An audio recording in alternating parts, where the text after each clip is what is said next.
প্রথমে খালিকের হক আদায় করার জন্য বললেন, এরপরে মখলুকের বান্দার হক আদায় করার জন্য বললেন।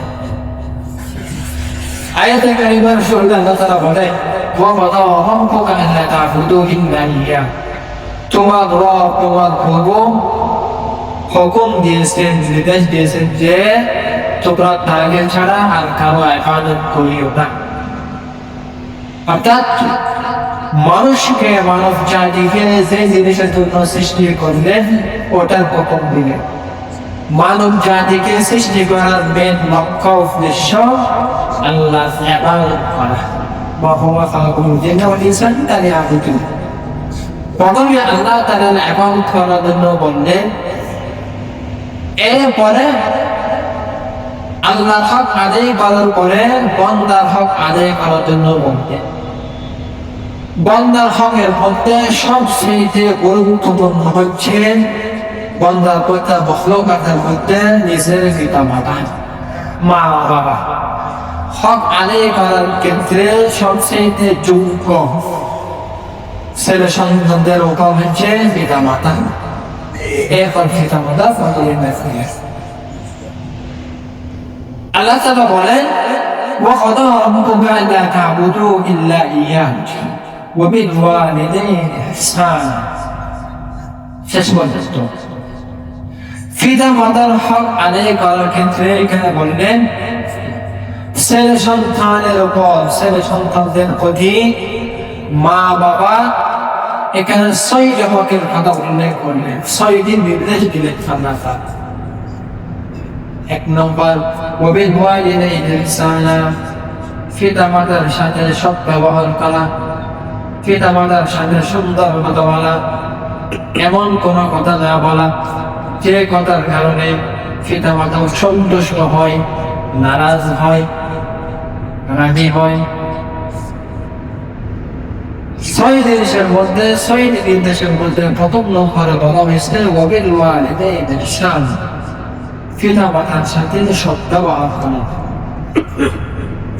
এরপর আল্লাহ তাআলা বলে, ইম্মা ইয়াবলুগন্না ইনদাকাল কিবরা আহাদুহুমা আও কিলাহুমা ফালা তাকুল লাহুমা, যদি তুমি তোমার জীবদ্দশায় তোমার পিতা-মাতা উভয়কে অথবা কোনো একজনকে তুমি যদি পাও, তাহলে ফালা তাকুল লাহুমা, তাদেরকে উফ শব্দ বলিও না।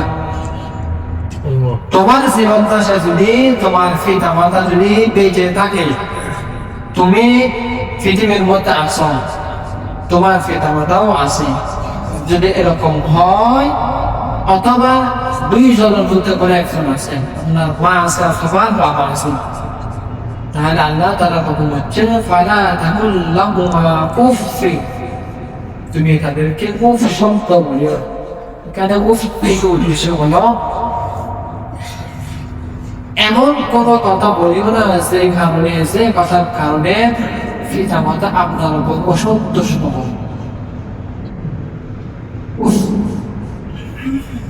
এরকম বলি বা পিতা-মাতার কোন কারণে আপনি মন থেকে তাদের উপর কি হয়ে গুসা হয়ে, নারাজ হয়ে খুব শব্দ বলেন। আমাদের এখানে কি বলতেছি, বলতেছে ফালা তাকুল লাহুমা উফ, তাদেরকে খুব শব্দ বলে। ওয়ালা তানহারহুমা, 3 নম্বর আল্লাহ তাআলা হুকুম করতেছে ওয়ালা তানহারহুমা, তুমি তাদেরকে ধমক দিও না, পিতা-মাতাকে ধমক দিও না, চাকরি দিও না। তোমার জীবদ্দশায় যদি তারা থাকে তাহলে তাদেরকে ধমক দিও না। ওয়ালা তানহারহুমা ওয়া কুল লাহুমা কাওলান কারীমা।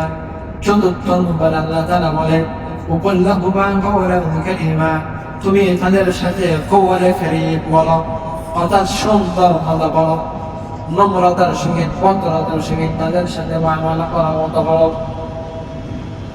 এমন কথা আছে কথার কারণে পিতা-মাতা আপনার উপর সন্তুষ্ট না থাকে, এরকম কথা বলো যেন তাদের মন থেকে, তাদের মুখ থেকে অসন্তুষ্ট প্রকাশ পায়। 4 নম্বর كلهما قولا كريما পঞ্চম নম্বর আল্লাহ তাআলা বলেন واغفر لهما جناح الذل من الرحمة وقل رب ارحمهما كما ربياني صغيرا তুমি তোমার রহমতের ডানা তাদের জন্য জগিয়ে দাও, তুমি তোমার মাথা তাদের কাছে ঝুঁকিয়ে দাও, নত করো পিতা মাতার সামনে। ছেলে সন্তানকে আল্লাহ তাআলা উদ্দেশ্য করে বলতেছে তুমি তোমার রহমতের ডানা অর্থাৎ তুমি তোমার মাথা তাদের সামনে নত করো। এরপরে কি ছয় পরে কি وقل رب ارحمهما كما ربياني صغيرا তুমি তাদের জন্য কি করো দোয়া করো। একেবারে শেষে বলতেছে তুমি তোমার পিতা মাতার জন্য দোয়া করো। রব ইরহামহুমা কামা রাব্বায়ানি সগীরা, হে আমার পালনকর্তা, হে আমার রব, ইরহামহুমা আপনি তাদের উভয়কে আপনি আমার পিতা মাতার উপর রহম করুন, দয়া করুন। কামা রাব্বায়ানি সগীরা, যেভাবে তারা আমাকে শৈশবকালে লালন পালন করেছে, আমাকে লালন পালন করেছে চোরাকালীন ছোট অবস্থায়। এখানে এই আয়াতের মধ্যে আল্লাহ তাআলা ছয়টি হুকুম আর অন্য আয়াতের মধ্যে আল্লাহ তাআলা বলেন ووصينا الإنسان بوالديه حملته أمه وهنا على وهن وفصاله في عامين أن اشكر لي ولوالديك সমাজে দুঃসংগের জন্য তাদের বলেছেন। আল্লাহ তাআলা এই করতে বলেন ووصينا الإنسان بوالديه, আমি মানব জাতিকে মানুষকে আমি হুকুম করেছি, নির্দেশ দিয়েছি যে ووصينا الإنسان بوالديه, মানব জাতি যেন তার পিতা মাতার সাথে সুন্দর ব্যবহার করে, সৎ ব্যবহার। তো ছেলে সন্তানের উপর পিতা মাতার ইহসান কি حملته أمه وهنا على وهن, কেন আল্লাহ বলতেছে ছেলে সন্তানের মা, প্রতিটি মানুষের মা, প্রত্যেক ছেলে সন্তানের মা حملته أمه وهنا على وهن, কষ্টের উপর কষ্টে নাকি করে গর্ভে ধারণ হয়।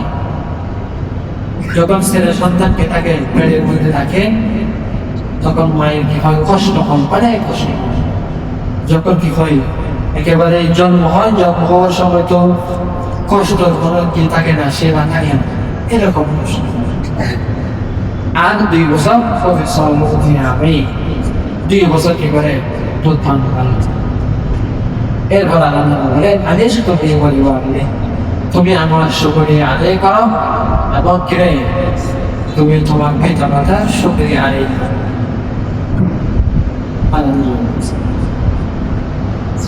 পিতা মাতার হক অনেক বেশি।